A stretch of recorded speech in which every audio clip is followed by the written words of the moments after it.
EGROW Friday webinar series. And I'm very happy to say that the EGROW webinar series is doing well. We are going to have events till end of September already booked. So you can imagine the type of interest this webinar series has.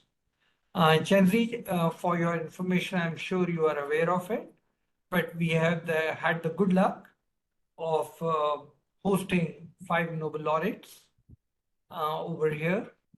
And we have also had the good luck of participating actively in the G20 deliberations.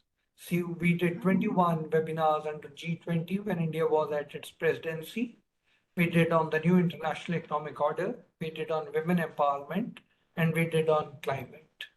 We have done about 280 webinars so far, and we have had a very good blend of Indian scholars, Western scholars, Indian scholars working abroad, a blend of topics pertaining to India, pertaining to global economy, and to some extent, even national security and international security.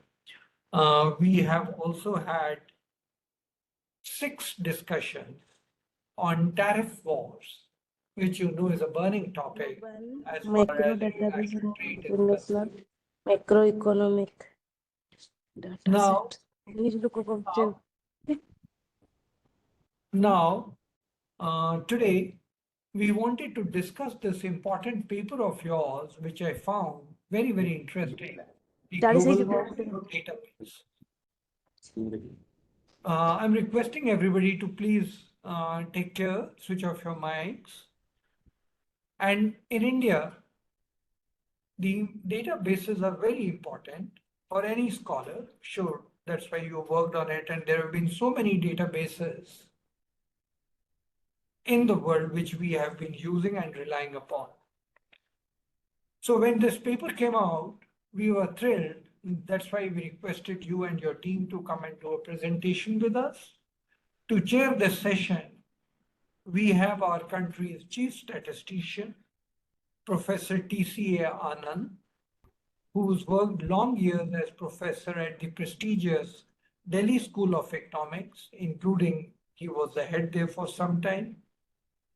He has also served as Secretary, Ministry of Statistics and Program Implementation, which is again a very important department dealing with statistics in our country. And as a research scholar, he has been working with the Indian Council for Social Science Research there also extensively. He has also been a member of the Union Public Service Commission. So with a very illustrious career, but mainly because he's a chief statistician, we invited him to chair your session today. Dr. Chenzi is an assistant professor of economics with research at the intersection of finance, international economics, and economic history. She is working in Berkeley right now, but prior to joining Berkeley, she was an assistant professor of finance at Stanford University, Graduate School of Business. She holds a BA from Harvard in economics and an MPhil from the University of Cambridge in economic history, where she was the William Shirley Scholar at Pembroke College and a Cambridge Overseas Trust Scholar. So with this, I hand over the session to Professor Anant to take the proceedings further. Professor. Thank you. Thank you, Professor Singh. It's a pleasure to be here. I too am very excited to listen to this because, as you mentioned, all of us are very interested in new data sets and the possibilities that opens up. Small correction to what Professor Singh said. I'm no longer the chief statistician. I was the chief statistician many years ago, but my interest in statistics continues to be there. And I noticed quite a few of our participants are also graduate research scholars, PhD students, and so on. So there will be a lot of interest because of the possible enormous opportunities your new data set will create for them. Because for us, who work with data, every time we get the possibility of an accessible database which we can turn to and draw insights from is always exciting. So I'm not going to stay between you and the audience. So please go ahead. The floor is yours. Thank you so much for such a kind introduction and also invitation, Professor Singh and Anand. It's very nice to be here and very nice to be sharing this project with you all, especially among such esteemed other guests. So this is a project that I've worked on with my co-authors, Carsten Mueller, who really had the brainchild for this, putting it together in this way and making it open access and publicly available, as well as our fantastic co-authors, Mohammed and Ziliang. So all of this would not be possible without their constant work. And as you'll see, it really is constant because there's quite a lot of upkeep and updating that we're continuing to invest in this database.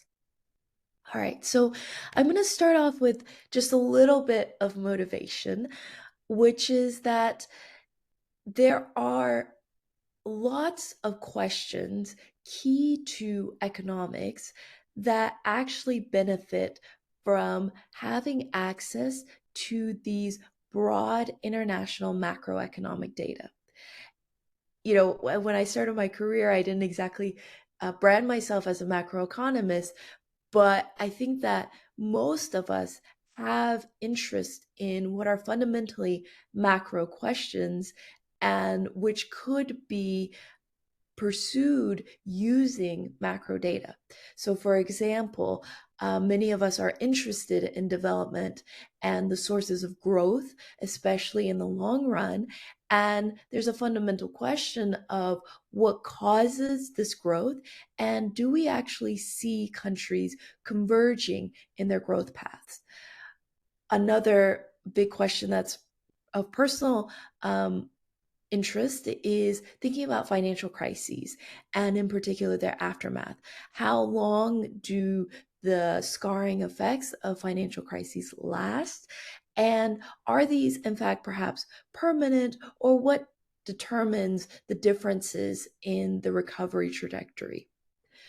We can think about lots of these questions with respect to monetary and fiscal policy, international trade and globalization, even climate change, where thinking about the long run trajectory of both the time span over which these changes can happen, as well as the effects of these shocks, can be really beneficial to how we understand the implications of these changes over time. Okay. So these are just, very quickly some of the questions that I thought of. I think for researchers working in their particular fields, I'm sure there's other questions that they can think of. But what really distinguishes these questions is that the ideal data for asking or answering these questions are quote unquote big data. And by big data, I mean they have several features that only broad panel structured macro data sets can provide, which is a large amount of cross-country variation, which can help us to look at the effects of different shocks, as well as to potentially identify the heterogeneity that drives different outcomes. We also ideally would have long time horizons to observe the full trajectory of the impact of these policies, shocks, or structural changes, which also naturally complements having large samples. And these large samples are particularly important for studying rare but important events such as financial crises or wars or big climate shocks. And finally, from my own pedagogical sort of perspective, a historical perspective is truly key to trying to unpack how these different relationships evolve over time. Okay.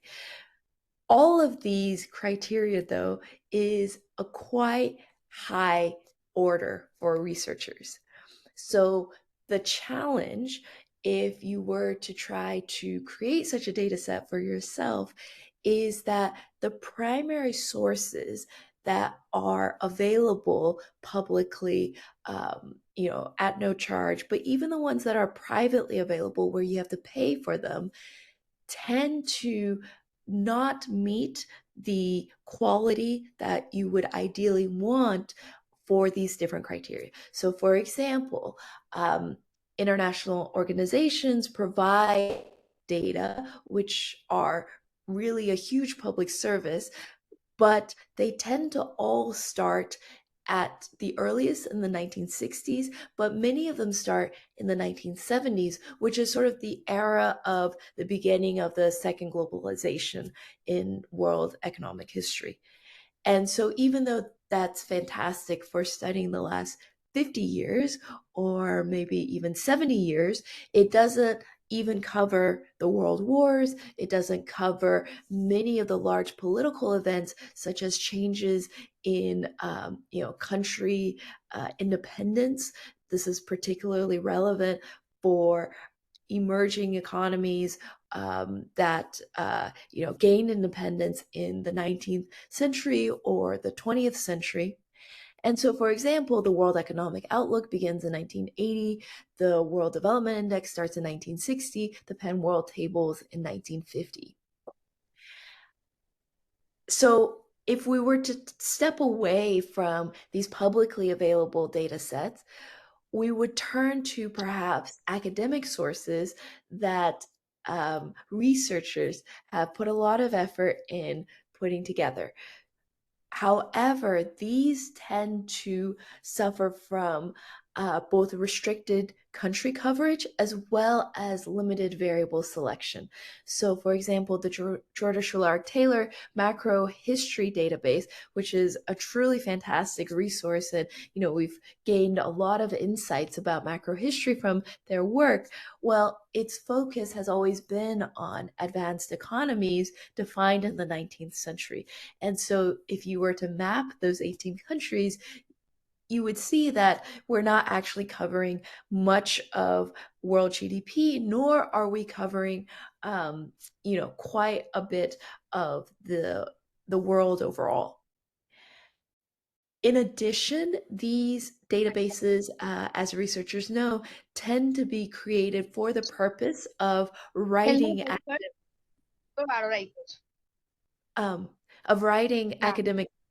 papers.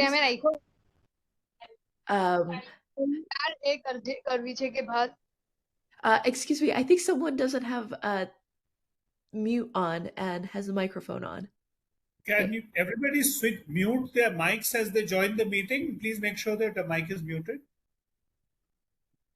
Oh, thank you. So these databases, while written for specific purpose and to focus on specific questions, also have the additional characteristic that they're infrequently updated. So once academics write the paper, they tend to move on to the next project. And finally, for all of these, there are data quality issues where even major public sources have very transparent issues such as incorrect units, millions instead of billions, or vice versa, incorrect currency conversions, somewhat difficult to handle cases such as missing values coded as zeros or undocumented statistical breaks. Okay, so in order to overcome these challenges, the burden is on the individual researcher to put together a better solution, but everyone working with data adopt idiosyncratic solutions. And so what we get is that there are inconsistent methodologies across studies and which exact sources they're using, how exactly they're merging them together. Are they actually accounting for differences in the year of, CPI deflation, or is it real versus nominal?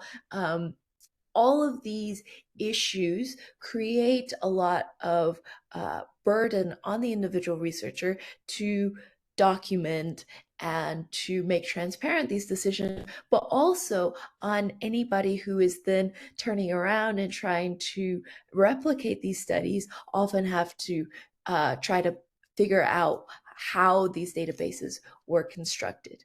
Okay, so as a result, especially because of all the idiosyncrasies and that burden, researchers tend to settle for incomplete data sets, which is to say these data sets that, as I described earlier, have differences in coverage and in quality that may not be exactly what they want for their question, and in particular limits their analytical power. So our database is trying to do the best we can with what is publicly available. Okay, so just to give you an overview, the two characteristics that I think really distinguish us is that we have the most coverage, but we are also continually updating it. So in terms of coverage, we have 46 macroeconomic indicator variables. We have countries that we try to cover as broadly as possible. So there are 243 countries and territories. Our very first observation begins in the year 1086, and we have forecasts into 2030. And so ultimately, this gives us 55,000 country year observations.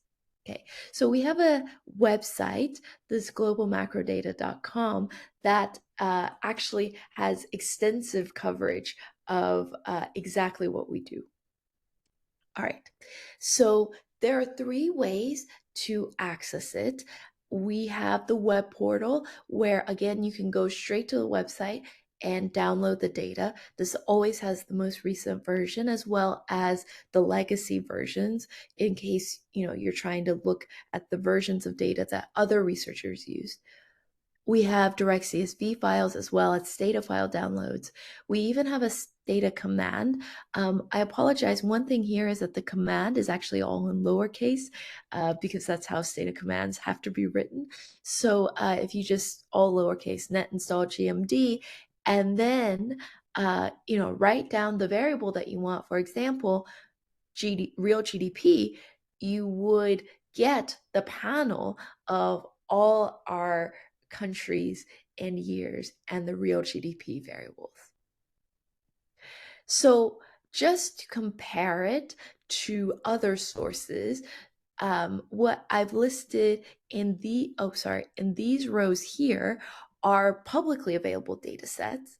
So compared to those, we are doing something between 4 to 5 times better in terms of the number of country year observations.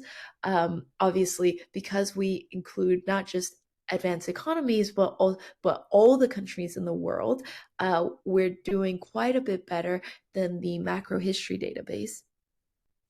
But also, we have much more extensive coverage than even commercial data sets that are specialized in producing historical macro data. So for example, global financial data, which is the closest, still has 40% fewer observations than we do. So, the key point is that we really think that any individual researcher who's looking for a data set to use for any sort of macro historical or countrywide analysis or even modern analysis, but just they want more coverage of variables or consistently updated data set, or one that makes use of all the different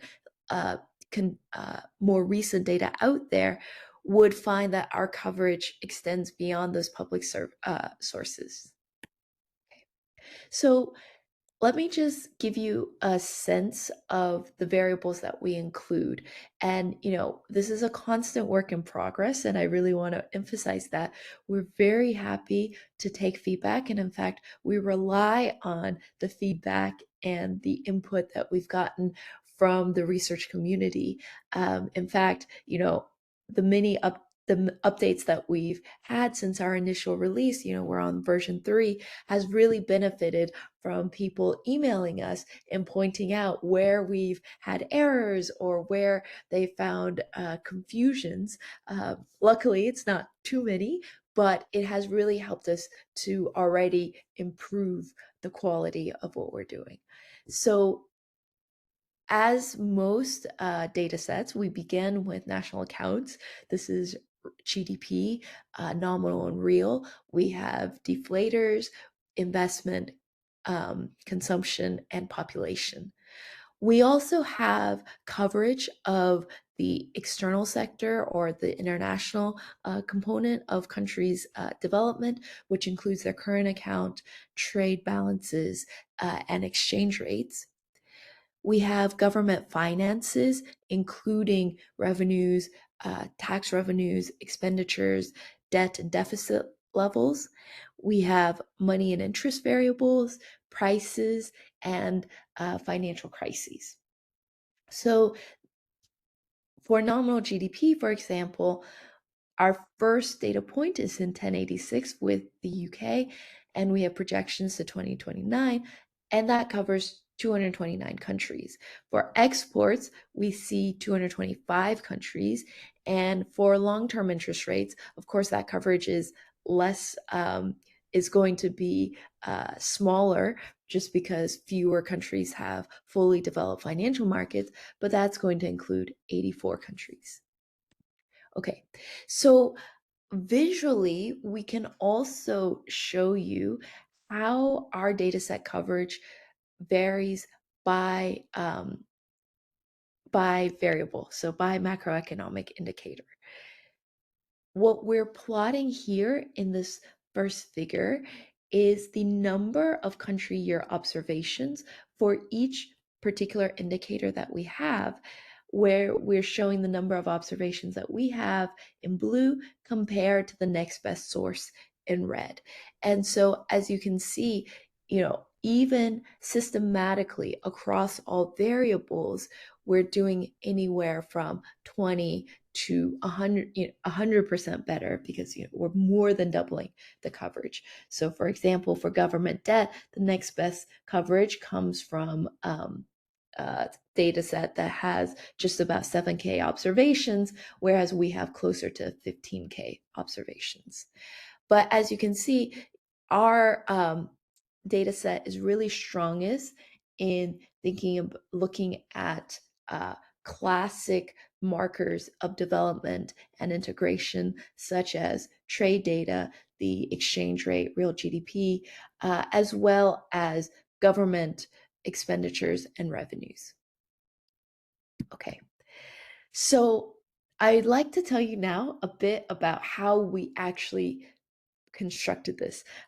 We have a very thorough documentation, which is to say it's many thousands of pages long, that shows you exactly where the sources are coming from and how we're splicing the different sources together.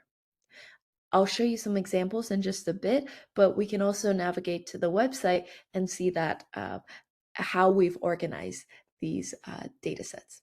Okay, so our goal was to have a systematic approach that harmonizes everything and provides quality control measures, but is also completely transparent, completely reproducible by anyone who's working with our data set, which is to say you should be able to rebuild everything that we do from scratch, but also you can just take what we've done off the shelf. So all of our code is open source and out there for people to inspect and look at, as well as all of our sources.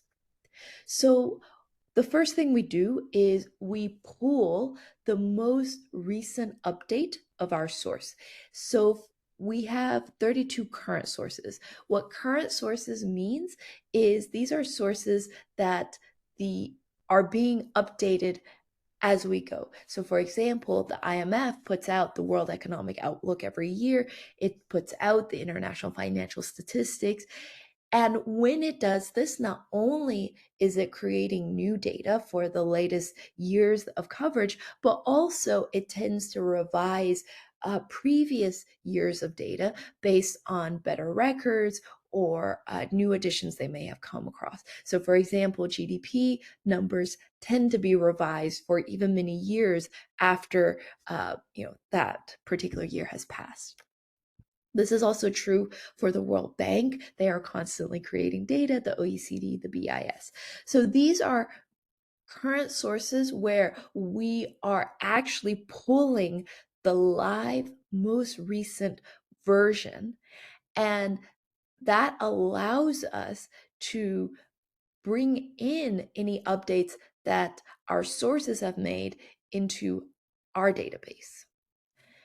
We also have 78 what we're going to call historical sources.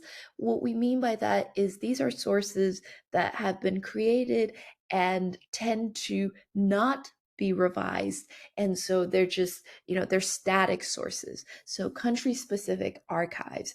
Another component of our source integration is that we are also in the background constantly digitizing new data, new historical data from different archival sources or historical sources. So for example, in our latest update, we've added quite a lot of historical data from Australia, and we've been doing this as well as other countries, and we've been doing this with every every new version that we put out.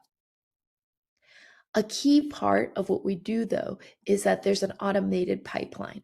And so we're really trying to do our best to minimize the sources of errors that may come from human intervention. So nobody is, manually downloading these or making manual comparisons and adjustments. Instead, these are all just coming through a pipeline that we have coded up, and which, again, anyone can access because it's all open source on our GitHub. All right, so the primary way that we approach data integration is through a ratio splicing technique. So we choose a particular source as being both the most recent and reliable source. So that gives us a point in time for each country and a source for that point in time for each country and for each variable of that country. So for example, we may choose for US GDP what the IMF World Economic Outlook reported for 2019. The reason we choose 2019, which is looking back 5 years, is that this is the year in which we think GDP numbers have finally stabilized. 2020 numbers might still be revised next year. 2021 numbers may still be revised for a couple of years. That's our process for basically taking a benchmark where we think the historical revisions are unlikely to be happening. And we choose the most recent reliable source by finding the source that has a lot of coverage, also visually does not have large breaks, and agrees with other sources. And I'll show you a graphic of exactly how we do that in a few slides. Okay, so then we splice these numbers going backwards using growth rates. So we calculate the growth rates from the IMF World Economic Outlook, and then we move backwards. And then we calculate these growth rates from all the sources, and we continue to splice these backwards. So what this allows us to do is it preserves the growth patterns while aligning the levels so that we don't have large statistical breaks that can really impact the coefficients that we estimate from our different empirical studies. Okay. This process continues by then having us inspect the data. And here there's a important step where we actually visualize exactly everything that we do. And I'll show you the visualization so that we can see immediately whether there are very observable, clear errors.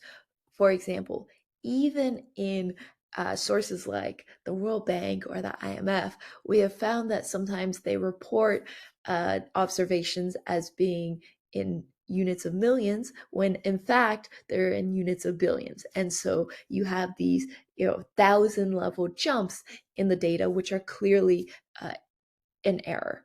We also harmonize currencies, and where this is often another issue that comes up with many historical data sets, we can immediately see when zeros have been imputed in the data when actually what they really represent are missing data.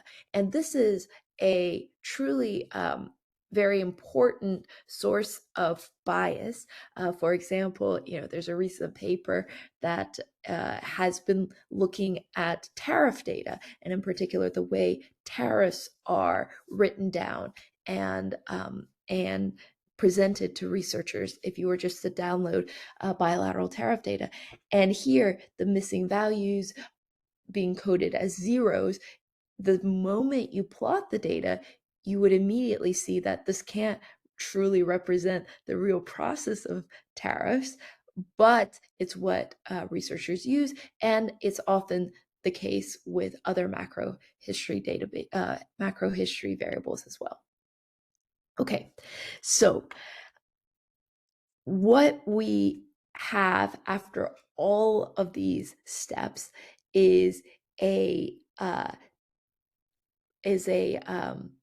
time series for every country and every variable.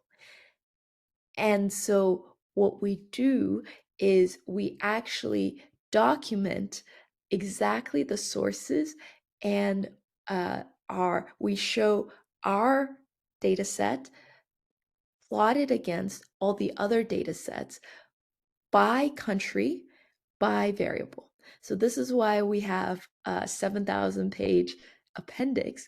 But if you actually navigate to our data website and look at the documentation, you'll see that one way that we present this is we can go by country. So if, for example, you're only interested in studying a particular country, you can go to, for example, India, and you'll see our variable by variable coverage for India. Or perhaps you're interested in just studying real GDP outcomes, but for all the countries. In that case, there's a different section where we show the technical documentation for each variable, and there you download a PDF that has a particular variable country by country. So then you can also compare how the data coverage varies across countries. Okay, every modification that we make is recorded, and we provide a justification for why we needed to make that modification. And again, we can show you exactly how we prioritize the sources. Okay, so these are all actual examples of issues that we have found. We maintain in our database a public list of identified errors. And of course, if any researchers working with any of these data sets identify other errors that we haven't ourselves found, then we would absolutely love it and be very grateful if you contact us to let us know. We also notify the source organizations so that hopefully in future iterations, those errors are also adjusted on their side. And then when we pull the most recent source, of course, that will adjust on our end as well. Okay, so here is an example of how we construct our data. And the figure that I'm showing you here is representative of the types of figures that we make for every single country by variable pair. And this is exactly what we capture in our technical appendix. So what we have is the time series for for French investment going from 1850 to 2030. Okay.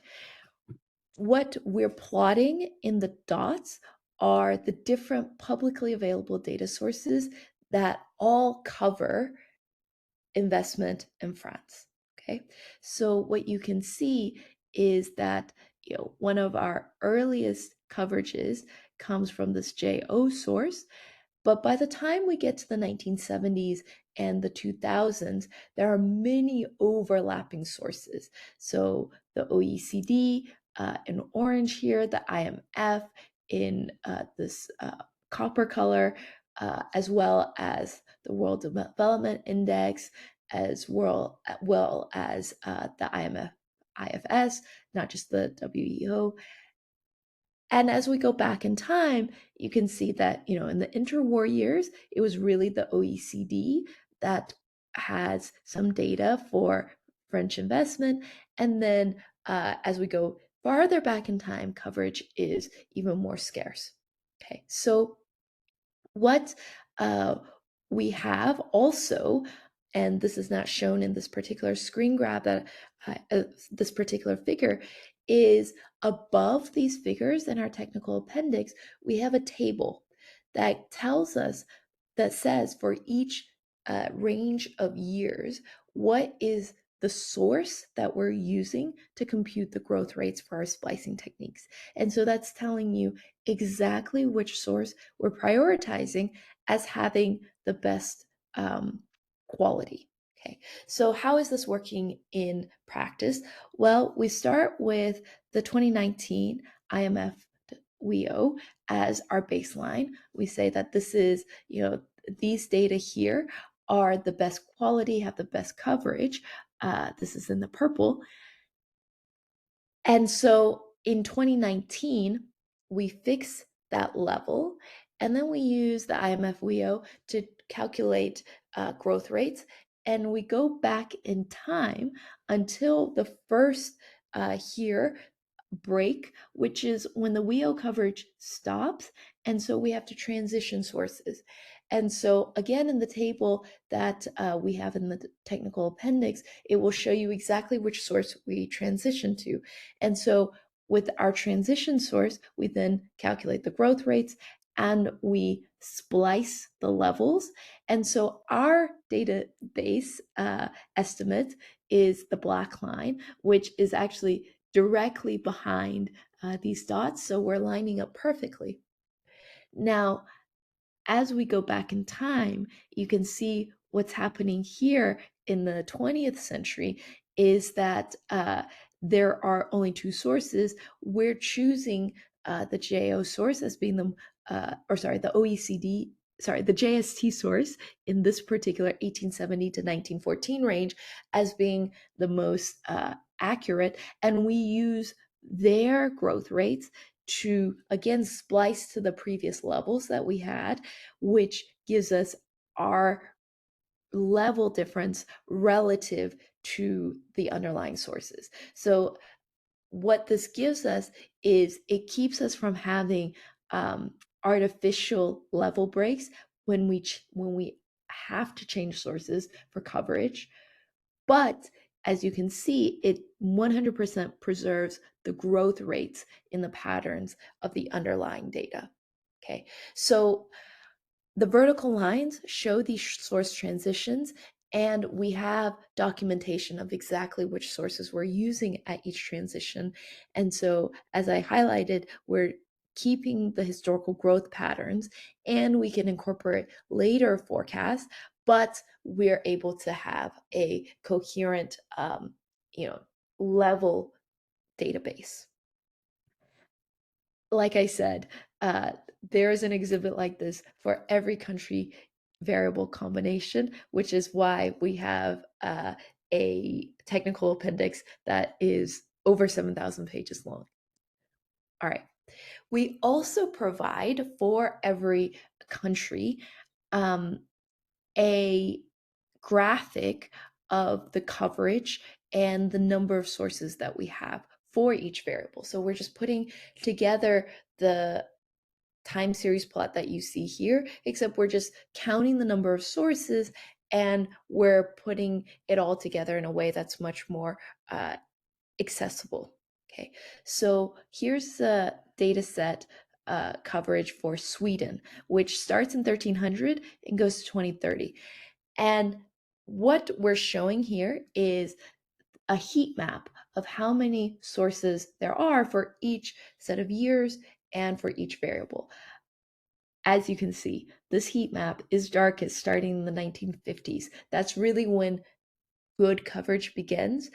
And we are the only ones that have near universal coverage for real GDP, for population, for the CPI, and inflation, all together in one place. So this is Sweden, which of course has a long economic and financial history, a long history of record keeping. But even for more emerging economies, we also have better coverage. So I apologize. This is not the right header. This is actually for Chile from 1800 to 2030. And here as well, you can see we have, even for this emerging market, much more comprehensive coverage. And in particular, we can also visualize clearly the gaps in the data, for instance, in the 1920s and 1930s. Okay. One other thing we do for all our variables is we show how much of world GDP we're covered over time, starting in the 1900s, by variable. This is another way to assess the quality of our data for the particular analysis that you might be interested in. So for example, in this first upper left-hand corner here, we have in this purple line, imports. Well, imports coverage, as well as exports coverage in yellow, these are basically overlaid each other, are pretty much 100% from the 1900s onwards. We're pretty much covering all the relevant world GDP. But consumption is a variable for which we only have coverage from a few countries in the early half of the century. And it's not until the 1960s that we're seeing coverage for a large set of countries. Okay, so this tells us that, analyses focused on consumption patterns around countries are not going to be very informative, or rather they're going to reflect the severe sample selection in the underlying data from the 1960s and going backwards, but will be much more representative going forward from there. And we can, do this sort of eyeball analysis for all of the different variables. And so again, we provide these data, these visualizations as a resource so that researchers can have a clear understanding of the underlying quality, both positive and negative, for any particular series that they're interested in working with. Okay, so overall, we have a much stronger historical representation than other sources, which mean that our historical studies can be more globally representative, and any analysis of crises can draw on more economically meaningful samples. We're also able to really hone in on the long run trends and think about the extent to which those reflect true global patterns. Okay, so our paper provides many exhibits of our data coverage, and so in the interest of time, I won't go through those, but our paper is online at globalmacrodata.com, and you can see our discussion of each of these resources and different types, different global patterns that we've uncovered with our data set.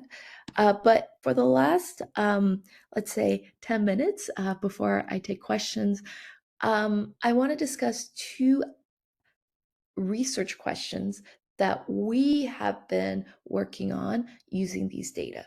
So these are two separate papers that we're writing and which we have these results for, and we just wanted to put out there because we think they're really interesting, but we are currently revising into full-fledged papers. So the first one is looking at financial crises and asking how persistent are these banking crises effects.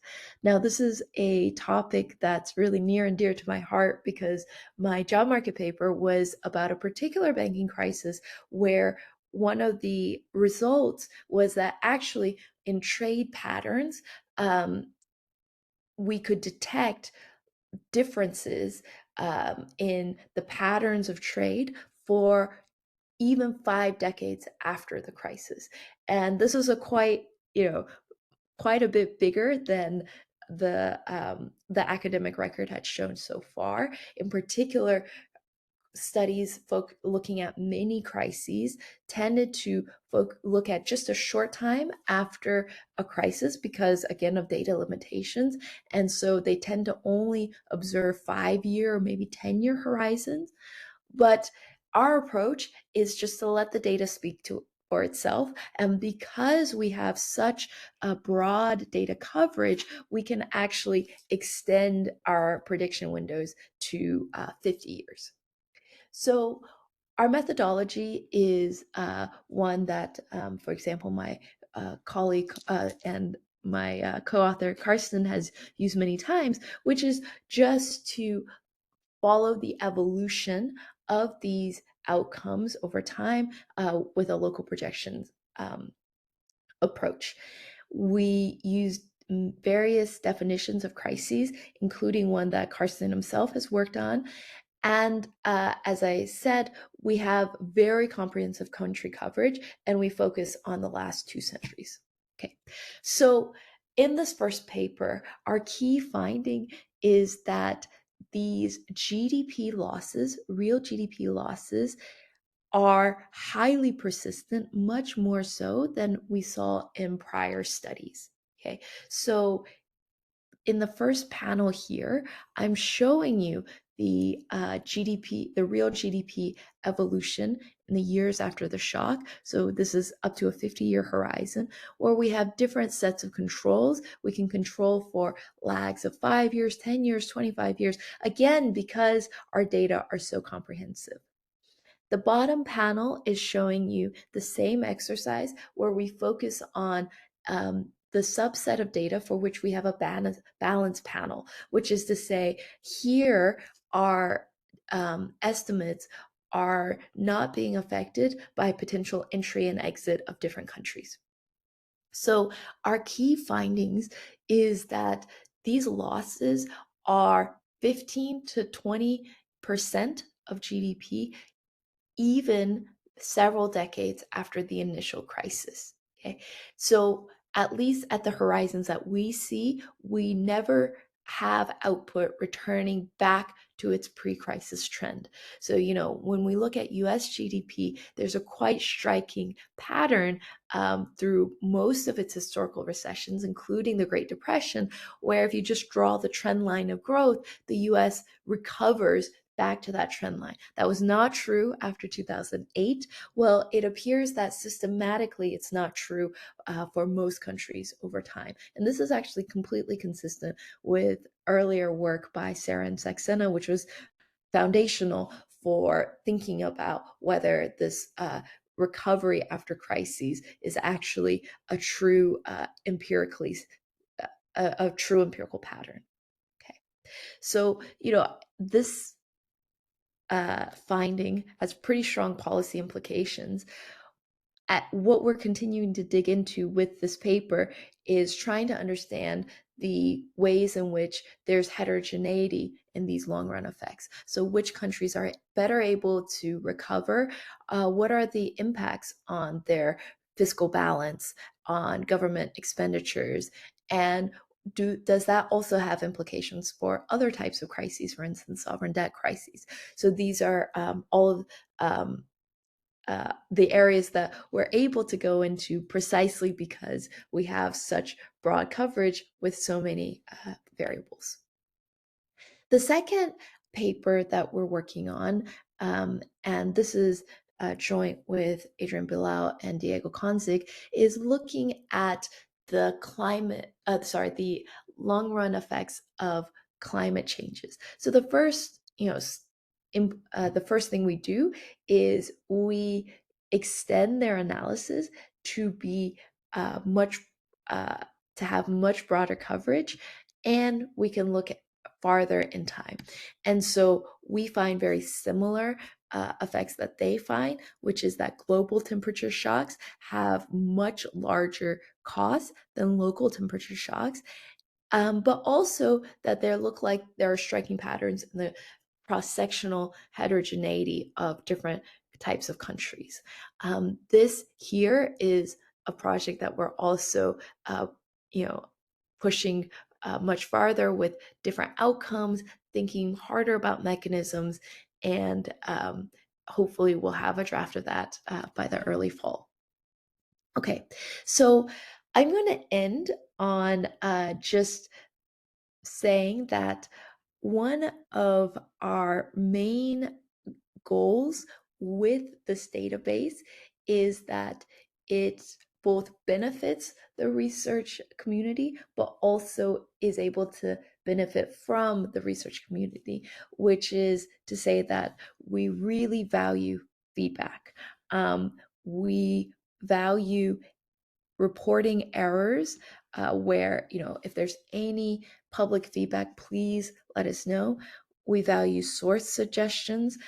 In particular, I know that many researchers have put a lot of time and effort and careful thought into creating their own data sets for particular research projects, and they make this publicly available, but we haven't come across it. And so if there you know of such work, please do point it our way, because we would love to constantly add to our sources, and even code contributions. So please feel free to pull from our GitHub and to create tasks on our GitHub, and to let us know again if you have any feedback on the code, the sources, the cleaning that we do. Okay. The other thing is for reproducibility reasons, every version that we create that has any updates is going to be fully documented. And so you'll see exactly where the differences are between version 2 versus version 3 of any given data set. Okay, and finally, we also have quite a few, we're aware of limitations, but we also have quite a few plans for future improvements. So we know that a lot of data sets are not just annual, they are available quarterly and monthly, and so we plan to allow for that. We want to expand our sources. We want to add variables. We know that there are sectoral data, for example, in investment. Karsten has done a lot of work putting that together in his own work, as well as financial indicators. And in the background, we are constantly digitizing more archives from historical versions of the IFS or even the OECD. And so again, I just really want to echo that we really value and invite collaborations. Okay, so thank you very much. And I hope this is helpful for all of your future research. And please do let me know if you have any questions. Thank you. This is a really wonderful presentation of what appears to be a very exciting database. Professor Charan Singh, how much time do we have for questions? Professor, up to you. I found it very interesting and very scholarly. So if there are questions, I think So for let's the start. sake of, Let's yeah, let's stay for half an hour and then we'll try to wind yeah, up. Okay. There is a question on the chat, so let me start with that place, putting it to you, and then others can also come in. But I request you to preferably put it in chat so that I can flag it as I see it. Does the database also have data on Central Asian economies? The lady who's asked it wants to know about Uzbekistan specifically.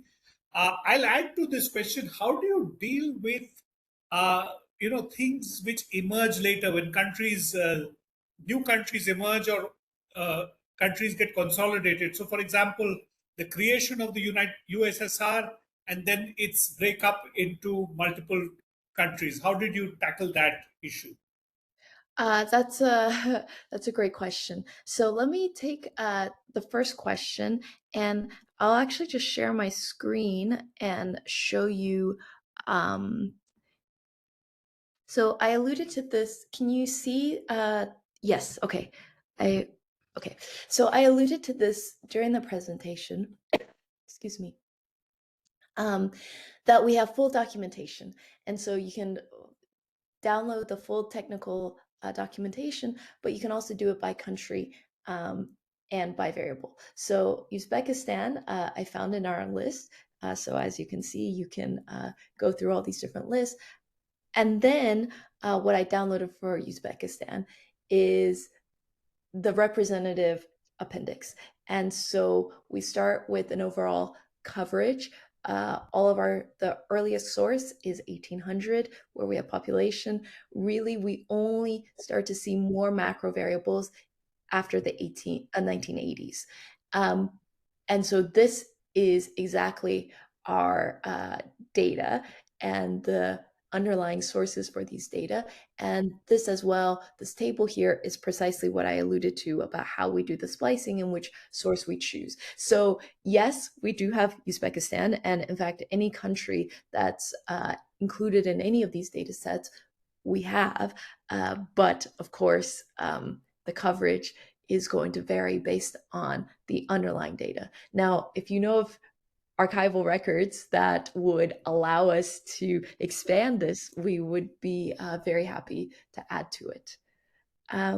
Okay, so then Professor Anant, your question about how we deal with changing country borders. For now, we are not intervening more heavily in the data. So we are not creating countries. We are not going back in time and creating pseudo countries. There are ways of doing this, and it may be the case that some data sets have done this. So for example, Germany has combined East and West German data. Now, East German data is not as high quality. So the underlying source will tell you exactly how they do that. And our documentation will tell you how we bring it all together. But you bring up a really good point. When the USSR breaks up, what we see is the emergence of many new nations, and that's what's going to show up in our data set. I do think it would be valuable to create, to do these backward linkages across country borders. I have done this for trade data. It would be a much more ambitious task to do it for all of these countries. But actually, I think that would be really valuable since that is a question we often get. So thank you. Yeah. Chenzi. No, good, because it's something which strikes us. But anybody else?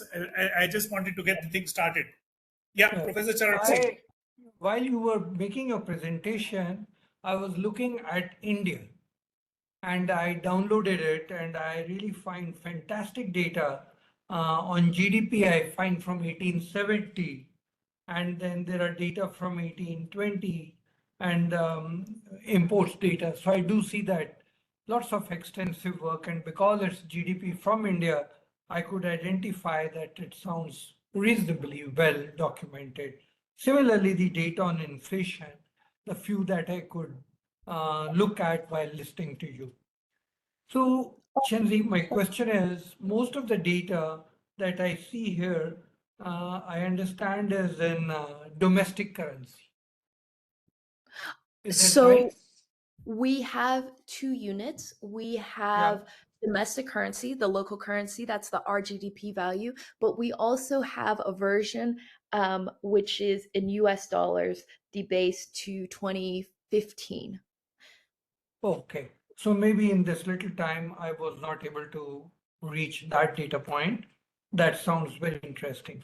The other is using the chat box, and I myself would be keen to look at your paper on the financial crisis. We have had Sweta Saxena from IMF Yes. come and present a paper here where she spoke about the shock and how long that shock carries and it dents and how long that dent then impacts the economy.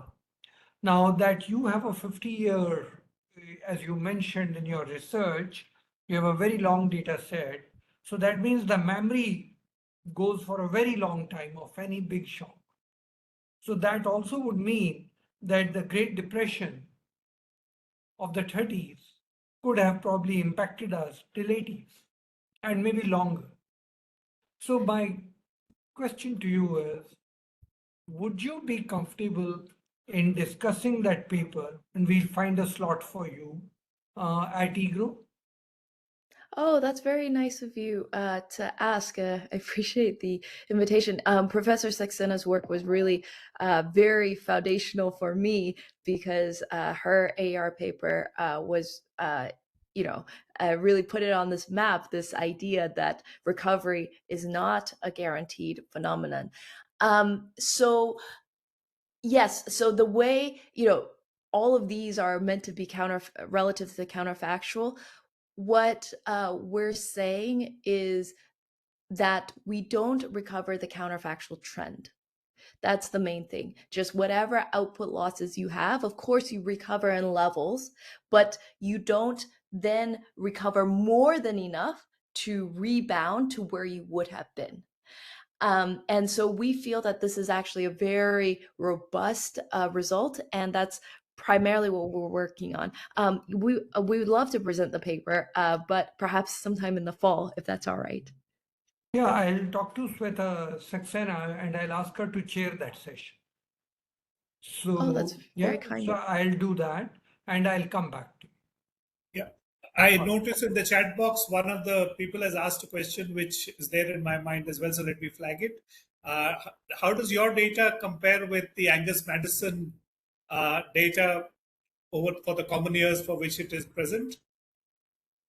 Oh, And which she has not yes. covered for India. Yeah. Yes. Thanks for that question. So actually, I would say that we have a quite significant uh, improvement on a couple of let me find in our database, maybe let me find a nice example from our technical appendix just to illustrate this more concretely. So, when I was doing my PhD,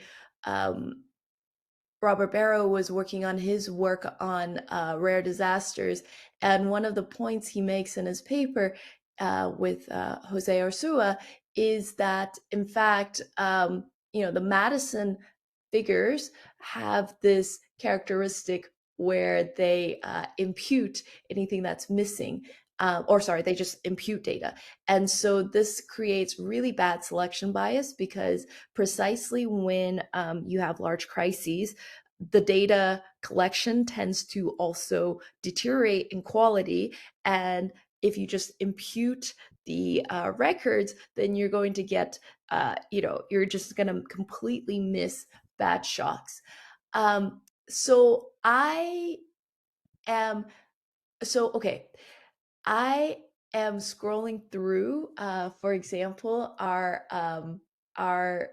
uh, our documentation, and first of all, when you scroll through the documentation, you'll see that the Madison figures, just in terms of coverage, are actually not that great. So it's easiest to do this just by variable. So let me find the RGDP PDF so that you can see it country by country. And now let me just share my screen so that we can see this all together. Okay, so here I've pulled up the real GDP PDF, which shows it to you by country. And Madison is this particular line, these particular dots, which are the dark blue. So, you know, for some countries, we do rely on it at some point. So here so actually, let me revise that. We never rely on it because you can see we're using, these are the sources that we use for each one. And for 1952 to 1959, this first group here, we're using this dark blue source. Oh yeah, sorry, that is the Madison numbers. This is the updated Madison numbers, both et al. So that's where we use it. But after that, we very quickly switched to other sources because they extend farther in time. So for once we move over to the World Bank, for example, it's because those actually go much farther into the 2010s, and then similarly, you know, for many of these countries, we only use it for the last few years of the data. And in fact, you can see clearly here that some of the sources are completely, you know, on completely different levels compared to others. And so that Chenzi, is, can we go to India? of course. And can you put the screen full screen? Because what's happening, you have that'll make it Is- more clear. Yeah. Okay. So this is India. Mhm. And so, yeah, what's interesting about India is that there are clear jumps in some of these data sets, which are clearly artificial. There are issues with either currency conversions, perhaps, or else maybe they change their underlying sources. It's not in every source, of course. And just keep in mind, this is all in the same units. So these should align in levels, but you can already see that they don't. So again, we do use the Madison numbers here in the early part of the sample, but we quite quickly switch to others. And the coverage into the present tends to be a bit better.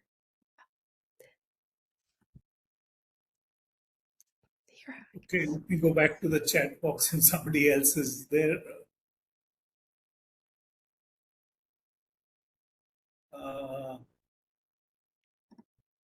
Oh, somebody wanted to know about coverage of developing countries. You already have many developing countries covered, so sort of are there plans to expand the scope, or you talked about adding in high frequency variables, so that you've already covered in your talk, but are there any other plans to taking it forward for developing nations further? So, you know, in terms of the number of countries we have, I think we've pretty much hit all countries for which any sort of uh, economic indicators are collected, excuse me. But we are constantly looking to expand in the number of variables and also backwards in time. So for example, Latin America in particular, Southeast Asia, have long economic histories, but much of that data is not digitized yet. And so, you know, I think we would all benefit from having that. And that's for sure part of the overall plan of continually collecting sources, even if they're archival, non-digitized sources, to add to our database. But if there are particular sources, and this is really where, if someone knows of something, please let us know so that we too can start working on it. There are lots of questions about the theory underlying what your numbers show. One of them I'll just flag in case you want to take it up, but it's really out of the scope of your presentation. How does your platform account? Do you take into account major crises which are national in character, political events, crises, or you wait for the 5-year window at least for data numbers to stabilize and hopefully the crisis to clearly emerge in either local or global form? Right. So, we wait for the GDP numbers to stabilize, but that's only relevant for the last 5 years of data. So that's only really relevant for 2020 to 2024, 2025. And so most of our research questions are really not depending on those particular years. As to the underlying theory, this is a really great question, and it's one that we're trying to develop and understand a bit more. In the original work by Sarah and Saxena, their question was whether the models of growth and recovery match the data, which they don't. But that's asking, to reject the null, which is different from saying, well, what is it? And we have some ideas about what it may be. For example, basically losses in investment or innovation that over time, of course, accumulate and impact growth. But that's really where we're going with the research. So I don't have an answer yet, but we hope to have a clearer understanding by the end of the project. Another question is there on any theorizing on the point which you made on long-lasting effects of financial crisis, or what are the mechanisms by which these effects are made so persistent? Yeah, so another great question. So so I can tell you about the paper that I've already written, which is the long-lasting impact of financial crises on trade patterns. And here, the mechanism is pretty clear, which is that especially during periods when trade is expanding on the extensive margin, which is to say new products are being developed and new countries are starting to trade with each other, there are very high fixed costs of establishing those relationships. And so even a temporary shock like a financial crisis that makes you less competitive at this initial phase of establishing a relationship is going to have long-lasting impact on your market share. And this point that only a big shock to the competitiveness of a particular country or its exports will destabilize trade patterns is something that I think we're seeing play out now with the disruptions to the international trading order with changes in the US tariff policy, which is that countries are beginning to shift their supply chains in response to the uncertainty with US buyers and sellers. And because these shifts are costly to make, imagine finding your supplier or buyer and establishing that trust, finding the right product and customizing it to your particular needs. These are very relationship specific, contractually specific interactions. So once you find something that works, people aren't firms aren't constantly shopping because that's just an expensive process. So in the context today, I would say, imagine the US loses some of its exporter clients because of this uncertainty, and India is an Indian firm is able to step in, and then you develop that relationship. Well, even after conditions stabilize in the US, it's not clear why a firm would switch back to the US as long as, the new relationships they have are meeting their needs, and there's no reason to think that they wouldn't. And so that's really what I find in that paper, which is high fixed costs of establishing and maintaining relationships is going to create hysteresis. And so that's a theoretical, that's a theoretical that's a theory that has been around for a while. Okay. I noticed the chat has one more question. Actually, two questions, so let me take them up separately. First is returning to my question about administrative boundaries. I'll make it specifically with reference to India. India, as we understand it today, is not the India which was there during the colonial period. British India was a very different creature in that it encompassed different regions. At one stage, it encompassed all of what is currently Pakistan, Bangladesh, and Burma, but it excluded large part of what was then termed as the princely states. So how do we deal with these types? Even though the name has remained the same, the composition has changed over time. Yeah, these are really fantastic questions, and I'm well aware of the issues with historical Indian data, having worked quite a bit with the trade data, and yes, so I think there are many different ways to deal with them, but those issues, but we don't actually deal with that. So I just want to be very transparent. We take the data that has been created by others, and so however they deal with it is what we inherit. Now, the ways in which they deal with it, especially as you point out, the princely states, the different colonial regions, and how they're aggregated together, I think, especially going back to before India's independence, this is not necessarily done in a comprehensive way.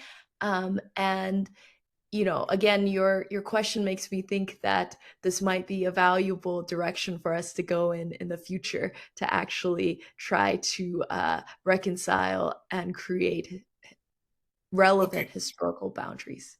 Now, the second question I'll take is in more contemporary times. Historical data, before GDP measurement, for example, comes standardized, different researchers adopt various methods in trying to estimate GDP, and each researcher, whoever's built the historical series, has explained their thing. But once GDP measurement becomes standardized, say post 48, which is when really the UN sets up the thing, there have been systematic methodological changes which have happened. UNSNA 1, 2, 3, and each revision has you can see the documentation. Similar things are there with other series which are there in your thing on inflation, employment. The measurement protocols have changed, most particularly in recent times. How do you build that into your thing? Because you're trying to build a consistent time series. Now, those of us who work in individual series are aware of the methodology changes and at least flag it when they happen. How do you take care of it? Okay, so again, I think it's really important to emphasize, and thank you for asking this question, that at the current stage, we're not really in the business of revising the original estimates from other sources. We're just in the business of bringing them together. But what I think is really nice about what we've done and the way we've done it is precisely that you can visually see the extent to which, different sources doing different types of using different definitions of investment, which is very true. Sometimes investment includes physical capital, sometimes it also includes R&D. So all of these different definitions, the extent to which they actually impact the macro variable, we can visually detect that. And so we would try, our method tries to keep things stable. And so to eliminate these sorts of jumps. And the main way we're doing that is by focusing on growth rates. Changes in levels hopefully aren't going to impact our final series that much. But you're completely right that conceptually, when we think about what GDP is measuring in the 19th century versus what it's measuring in, 1948 versus what it's measuring today, it's probably capturing different things. And I think, the classic way that empirical researchers like myself would punt on that question would be to say, well, we do include time fixed effects and we include country fixed effects. And so, we're able to sort of, if everyone is shifting to a new definition in the 1950s, then we would absorb those level differences. But what you point out is absolutely, absolutely key, which is that the underlying sausage making of each of these variables has a lot of decisions going into it, which we're not unpacking. But for sure, researchers should keep in mind especially when they're looking over long periods of time. Yeah, since I come from the cooking side of the data where we actually make the sausage, these are questions which are of interest to me. But this Yes. has really been a fascinating discussion.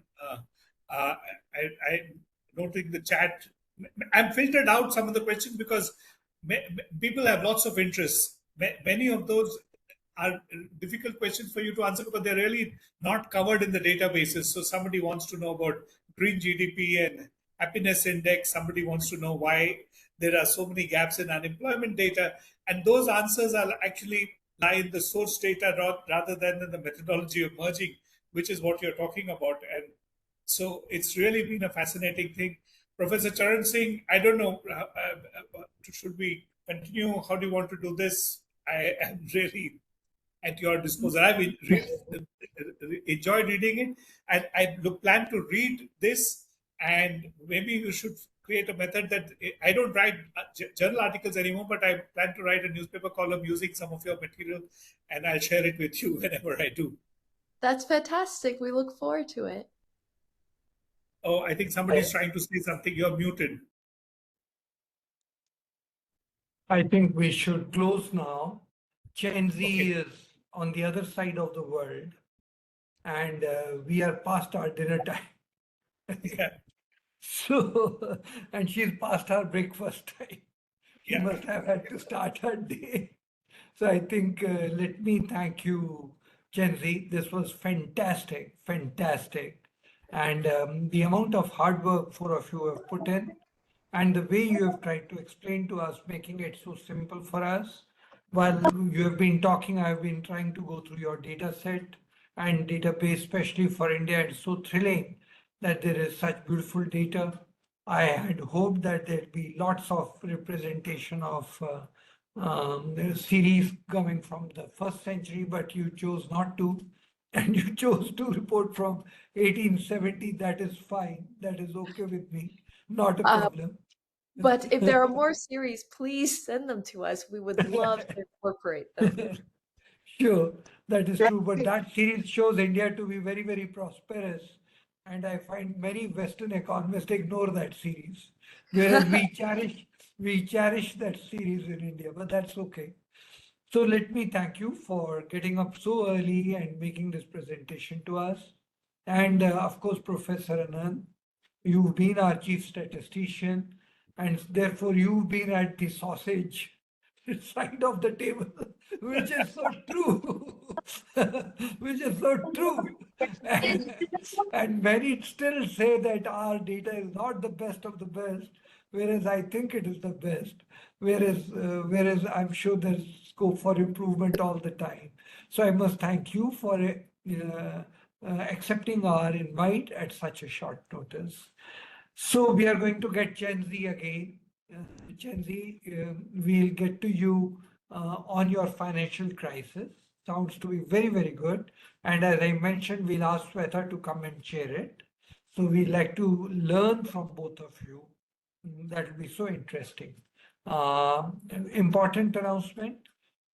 We will have the recording of this presentation by noon tomorrow, which I think many of us are going to use it for our students and the faculty and other researchers and scholars sharing with each one. We'll put it on the Twitter too. Next week, we have a discussion on the fiscal policy in India, and Professor Parth Ray from NIBM and Professor Pinaki Chakravarti, co-authors of that book, will be making that presentation. So I would invite all of you to please join in that discussion, which will be around 4 to 5 p.m. and participate in that. With that, let me conclude today's session on a Friday evening from 6:30 to 8. We have had a real feast of knowledge up here. And I want to thank each one of the participants and of course Chenzi and Professor. Have a great weekend. Good night and see you next week. Have a great Thank you day. so much.